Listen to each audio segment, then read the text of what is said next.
Бул жигит көлдөн келди. Жашы 25 экен. Бул келгенде арызданып келди да. Жыт чыгат, кытышат депчи.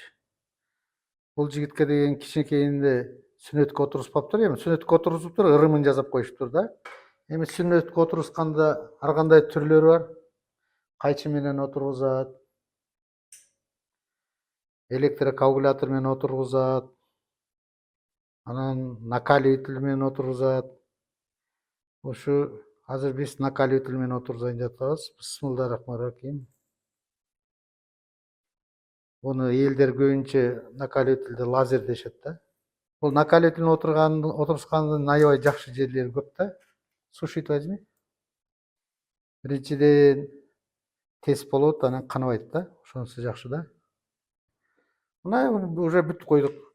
Мына эми деген бул деген мына края раны пайда болду. Ошо края раны бири-бирине жабыштырып коебуз. Бүт ошо менен операция бүтөт. Мына Данияр өзүн өзүн жакшы сезип атат. Оорган жок деп атат. Эч кандай боль болгон жок. Главное өзү дагы психологически даярданып келиптир. Данияр ушуну жазатпасам болбойт депчи. Менин жашым 25-ке чыкты.